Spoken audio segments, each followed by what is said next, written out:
तीन चार आइडेंटिटीज और डिस्कस करते हैं जिसमें डबल जो डेल ऑपरेटर है वो डबल दो बार यूज़ होगा। अभी लास्ट में मैंने क्या किया था, उसमें सिंगल यूज़ हो रहा था। ठीक है, तो ये भी इम्पोर्टेंट है। तो सबसे पहले देखिए, हमारे पास ऑपरेटर इस तरह से मैं ऑपरेट कराऊंगा। इसमें टोटल 6 बताऊंगा मैं आप लोगों को। आपको पता है, जब कर्ल लेंगे या जब ग्रेडियंट लेते हैं तो ग्रेडियंट हमेशा किसी स्केलर का होता है। और हमें पता है कि हमारे पास एक स्केलर एक वेक्टर से मैं इस तरह से बना सकता हूँ, डेल डॉट ए। ये क्या बनेगा? एक स्केलर, राइट। ऐसे ही वेक्टर बनाना चाहूँ तो डेल फाई ग्रेडियंट फाई और डेल क्रॉस ऑफ ए, ये क्या बनेगा मेरे पास? ये क्या बनेगा? Vector field. ये क्या बनेगा? एक स्केलर फील्ड। ठीक है, तो इस तरह से मेरे पास ये बनेंगे। तो अब फिर से वही बात है, टोटल 6 यहाँ से भी हो सकती हैं। जैसे स्केलर फील्ड है, ये एक स्केलर फील्ड है तो मैं इसका क्या लिख सकता हूँ? ग्रेडियंट ले सकता हूँ। ये दो वेक्टर फील्ड हैं तो दोनों का मैं डाइवर्जेंस भी ले सकता हूँ और ग्रेडियंट भी। तो दो में एक तो पहले ही ऑलरेडी यहाँ पे क्या है, एक डेल ऑपरेटर पहले आया हुआ है। और अब जब दोबारा कर्ल, ग्रेडियंट या डाइवर्जेंस लूँगा मैं इन वेक्टर फील्ड्स का, तो क्या बनेगा मेरे पास?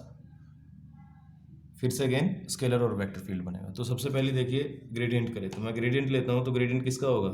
इसका। तो पहली प्रॉपर्टी क्या हो जाएगी? Property number 1, right.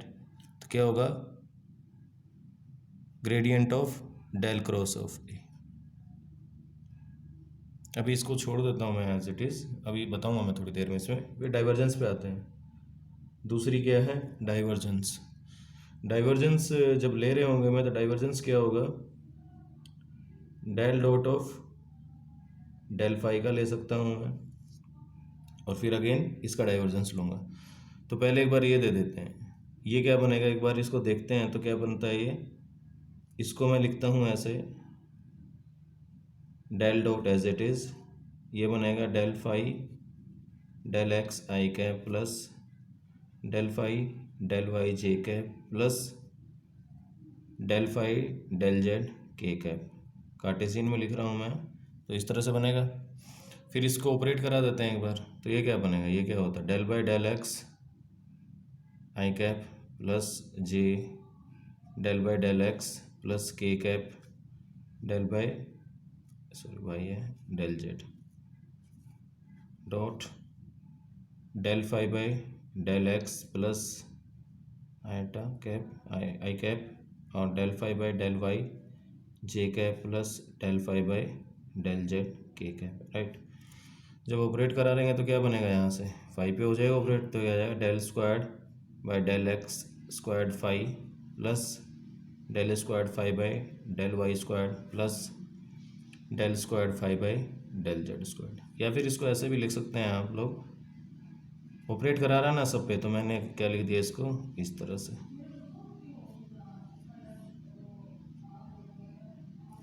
तो ये क्या आ जाएगा यहाँ पे? फाई। ध्यान रखना, फाई क्या है यहाँ पे? वेक्टर फील्ड है। तो फाइनली मेरे पास ये आया, ये एक्सप्रेशन, ये जो इतना एक्सप्रेशन है वो इसके साथ आ रहा है। तो ये एज अ ऑपरेटर काम कर रहा है यहाँ पे। तो मैं इसको क्या लिखूँगा? Let del squared del x plus del square del y squared plus del squared by del z square is equivalent to del squared. मैंने ऑपरेटर ले लिया इसको, which is called Laplacian, which is called Laplacian. ठीक है, तो ये किसके equal आ जाएगा? So it implies del dot of del phi is equivalent to del squared phi. तो इस एक्सप्रेशन को क्या लिख सकता हूँ मैं? ये जो एक्सप्रेशन है ये किसके इक्विवेलेंट है? डेल स्क्वायर्ड फाई के। आप इसको ऐसे लिखो या ऐसे लिखो, तो ध्यान रखना हमेशा डेल स्क्वायर्ड क्या होगा वहाँ पे? Del squared x plus del y squared del squared del y squared plus del squared del z squared, and it is called Laplacian operator. Basically ये है क्या? ऑपरेटर है। ये क्या बनेगा? एक ऑपरेटर है। तो आपको ये भी ध्यान रखना है, ये भी इम्पोर्टेंट ऑपरेटर है। हमेशा देखो ये किस पे ऑपरेट होगा? हमेशा स्केलर पे, which is which operates on a scalar field. ध्यान रखना किस पे ऑपरेट होगा हमेशा, लैप्लासियन किसका लेंगे हम हमेशा, एक स्केलर फील्ड का।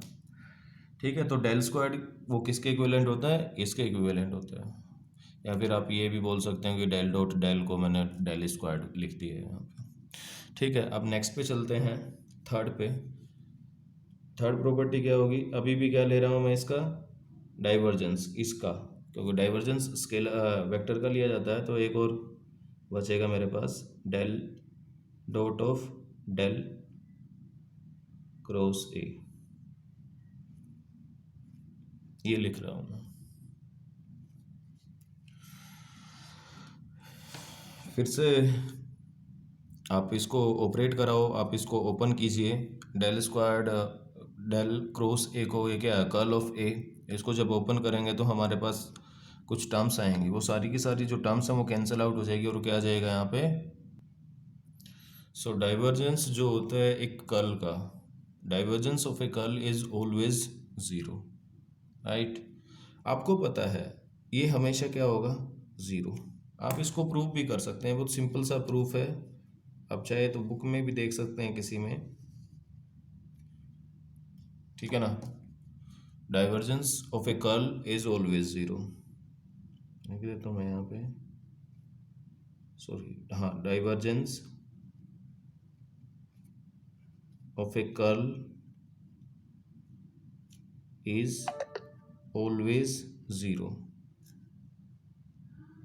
हमेशा ज़ीरो रहेगा डाइवर्जेंस। या फिर आप इसको डीसी भी कर सकते हैं, डीसी में D means divergence, C mean curl, DC is always zero, यहीं पे लिख देता हूँ मैं, DC equal to zero. DC means divergence of a curl is always zero.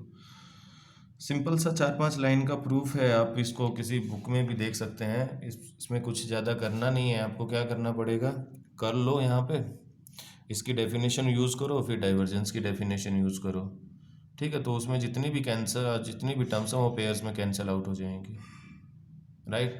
तो आप इसको इतना ही याद रख सकते हैं, तो प्रूफ इतना इंपॉर्टेंट है नहीं, आप वैसे भी देखना चाहो तो मिल जाएगा आपको। बस क्या करना है, इसकी डेफिनेशन ले लो, फिर उसका ग्रेडियंट ले लेना, ठीक है। नेक्स्ट पे चलते हैं, अब ग्रेडियंट हो गया, डाइवर्जेंस हो गया, अब चलते हैं कर्ल पे। कर्ल क्या होगा फोर्थ में, राइट, फोर्थ पे क्या जगह है, तो कर्ल ले रहा हूँ मैं। सबसे पहले देखिए, ये था ना वेक्टर फील्ड मेरे पास, कर्ल हमेशा इन दोनों का ही लूँगा मैं, तो दोनों का कर्ल ले लेता हूँ यहाँ पे। पहले फाई का ले लेता हूँ, curl of phi,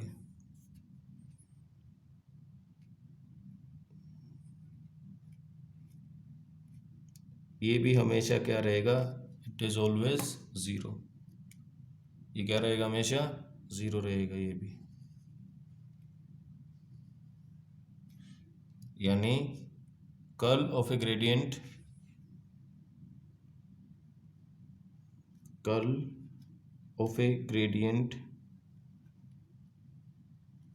is always zero. या फिर आप ये कह सकते हैं कर्ल और ग्रेडियंट सी जी, सी जी क्या होगा, हमेशा ज़ीरो होगा, ध्यान रखना। सी जी मतलब कर्ल ऑफ ग्रेडियंट, तो इस तरह से भी याद रख सकते हैं अगर आपको याद करने में दिक्कत हो तो, ठीक है। कर्ल ऑफ ग्रेडियंट क्या होगा, हमेशा ज़ीरो ही रहेगा ये, ठीक है, इस तरह से। फिफ्थ है जो कि इम्पोर्टेंट है, ये फिफ्थ प्रॉपर्टी है, ठीक है। अब क्या करना है, मेरे को कर्ल लेना है इसका, ये बचा था ना लास्ट में, ये क्या होता है, ये हमेशा किसके इक्विवेलेंट होगा हमेशा, तो आपको कैसे लिखना है ये याद रखना है, ये आइडेंटिटी इंपॉर्टेंट है। तो ये किसके इक्वल होगी हमेशा, it is equivalent to del of del dot A minus del squared A operator. ध्यान रखना ये क्या बनेगा, एक पूरा का पूरा एक वेक्टर है ना, क्योंकि कर्ल हमेशा एक वेक्टर फील्ड देता है हमेशा। तो जो राइट हैंड साइड है वो भी क्या होगी, हमेशा एक वेक्टर होगी। क्यों? क्योंकि देखिए यहाँ पे ये क्या है, डाइवर्जेंस, जो कि ये क्या बनेगा, एक स्केलर, और स्केलर का क्या ले रहा हूँ मैं, ग्रेडियंट, तो अगेन एक स्केलर बनेगा। अभी थोड़ी देर पहले मैंने बताया था कि भी जो डेल्टा स्क्वायर्ड है वो किस पे ऑपरेट करता है हमेशा, वेक्टर स्केलर पे, डेल्टा स्क्वायर्ड यानी लैप्लासियन जो है। बट यहाँ पे क्या लगा रखा है मैंने, वेक्टर। तो इसका मतलब मैं आपको समझा देता हूँ, ये वैसे बहुत इंपॉर्टेंट प्रॉपर्टी है, ये आपका ईएमटी में भी यूज़ होगी, जब आप मैक्सवेल इक्वेशंस पढ़ेंगे उसमें भी यूज़ होगी, बहुत फ्रिक्वेंटली यूज़ करते हैं हम इसको। सो देखिए इसमें जो ये है, ये किसके इक्विवेलेंट है, इसका मीनिंग क्या हुआ, ये अलग अलग कंपोनेंट्स पे इसके एक्ट करेगा। मतलब फॉर एग्जांपल जैसे ये है डेल स्क्वायर्ड ए, इसका मतलब क्या हुआ, अगर ये किसी के इक्वल है, मान लो कोई एक दूसरा वेक्टर है, सम बी वेक्टर है कोई, लेट, तो इसका जो मीनिंग होगा, इसका मतलब क्या हुआ, इट इम्प्लाइज, एक बार क्या लो इसका एक्स कंपोनेंट, इधर भी एक्स कंपोनेंट, यहाँ पे डेल स्क्वायर्ड ए वाई क्या बनेगा, बी वाई, और यहाँ पे डेल स्क्वायर्ड क्या बनेगा, A Z equal to B Z. आई बात समझ में? क्योंकि मैंने बताया था ये किस पे ऑपरेट करता है हमेशा, स्केलर पे। तो इस तरह से होगा ये मैंने बताया है कि भी यहाँ पे मतलब सपोज ये किसके इक्वल है, एक वेक्टर के इक्वल है, तो हमेशा क्या लेंगे इसको, del squared A x equal to B x, इस तरह से चलता रहेगा। समझ में आ रही ना बात, किस तरह से चलेगा, del squared A vector equivalent to is equal to B, तो उसका मतलब क्या हुआ, it is equivalent to 3 scalar equations. अरे बात समझ में? तो ये जो सिंपल है, so it means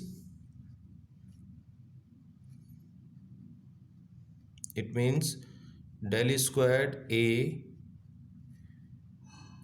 b is equivalent to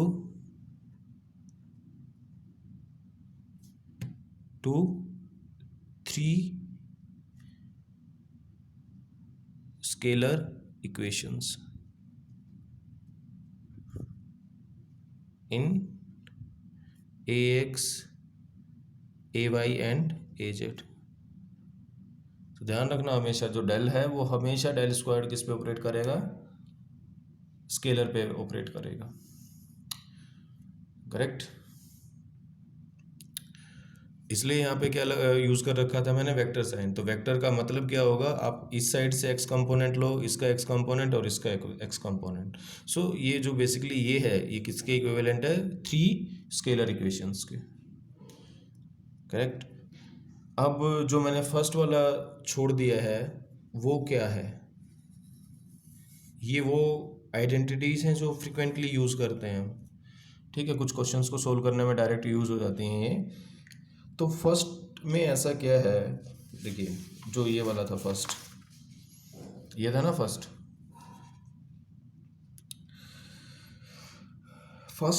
बहुत रेयर यूज़ होता है, और ऐसा कोई ऐसा स्पेशल नाम भी नहीं है इसका, और आप डायरेक्टली कुछ आइडेंटिटी की टर्म्स में भी नहीं लिख सकते। जैसे ये मैंने ये कहाँ लिख दिया था, इसको डेल स्क्वायर्ड की टर्म्स में लिख दिया था, लैप्लास की टर्म्स में ये था, ये ज़ीरो हो गया था, ये भी क्या था, ये भी ज़ीरो था, और जो फिफ्थ कराई है वो एक आइडेंटिटी के इक्वल आ रहा था। बट इसमें कोई ऐसा स्पेशल नहीं है, तो इसलिए इसको ज़्यादा डिटेल में पढ़ते भी नहीं है। तो बस ये सिंपली क्या होगा, इसको इस तरह से मान सकते हैं, ये डेल होगा, इसका डाइवर्जेंस क्या होगा, del A x del x plus del A y del z plus del A z by y है डेल जेड। फिर से अगेन ये सिंपल एक ग्रेडियंट की तरह ही ऑपरेट कर जाएगा, आई कंपोनेंट आ जाएगा, जे जेड, इस तरह से सारे कंपोनेंट्स आ जाएंगे। तो ये वैसे कोई ख़ास इम्पोर्टेंट है नहीं इस तरह से, तो आप इतना ही याद रख सकते हैं आप इसको। ठीक है, कोई ऐसा स्पेशल नेम भी नहीं है। ध्यान रखना यहाँ पे डेल स्क्वायर्ड मत कर देना, इसमें डेल स्क्वायर्ड हमेशा कहाँ होगा, जब यहाँ पे डेल डॉट डेल फाई, क्योंकि डेल स्क्वायर्ड हमेशा स्केलर पे ऑपरेट करता है। ठीक है, अगर वेक्टर पे ऑपरेट करा रखा तो वो डिफरेंट क्या होंगे, उनके कंपोनेंट्स होंगे, जैसे मैंने फिफ्थ प्रॉपर्टी में बताया था। ठीक है, तो ये इतना इम्पोर्टेंट नहीं है, आप इसको याद करना चाहो तो याद कर सकते हैं, बाकी जो चार चार हैं वो इम्पोर्टेंट हैं। तो ये था प्रॉपर्टीज से रिलेटेड। नेक्स्ट में मैं डिस्कशन करूँगा कर्ल और ग्रेडियंट, लैप्लासियन, डाइवर्जेंस, ये कर्विलिनियर कोऑर्डिनेट में क्या क्या होंगे और किस तरह से इवेल्युएट करें, क्योंकि अभी तक जो डाइवर्जेंस, कर्ल और ग्रेडियंट की जो वैल्यूज़ बताई हैं मैंने, जो जितनी भी डेफिनेशंस बताई हैं या फिर उनकी फिजिकल सिग्निफिकेंस बताई हैं, वो सारा का सारा मैंने कार्टेशियन कोऑर्डिनेट की हेल्प से आप लोगों को डिस्कस किया आप लोगों के साथ। ठीक है, तो नेक्स्ट में मैं डिस्कस करूँगा किसी फंक्शन का, क्योंकि एक दो इम्पोर्टेंट प्रॉपर्टीज़ और हैं, कुछ स्पेशल फंक्शंस हैं, कुछ वेक्टर फंक्शंस हैं, कुछ स्केलर फंक्शंस हैं जिनके स्पेशल टाइप के ग्रेडियंट, डाइवर्जेंस और कर्ल होता है। वो तभी आप अच्छे से समझ पाओगे जब आपको कर्ल, डाइवर्जेंस और ग्रेडियंट दूसरे कोऑर्डिनेट सिस्टम में भी पता हो, यानी मीन्स स्पेरिकल में भी पता हो आपको, सिलेंड्रिकल में भी पता हो। ठीक है, तो नेक्स्ट का टॉपिक यही रहेगा, ये आइडेंटिटी। तब तक आप इनकी प्रैक्टिस करो, और जो मोस्टली जो प्रॉब्लम्स आएंगे और जो पूछी भी जाती हैं प्रॉब्लम्स, वो सारी की सारी इन्हीं प्रॉपर्टीज़ के आसपास की प्रॉपर्टीज़ प्रॉब्लम्स होती हैं। तो आप इसको अच्छे से प्रैक्टिस करो। Thank you.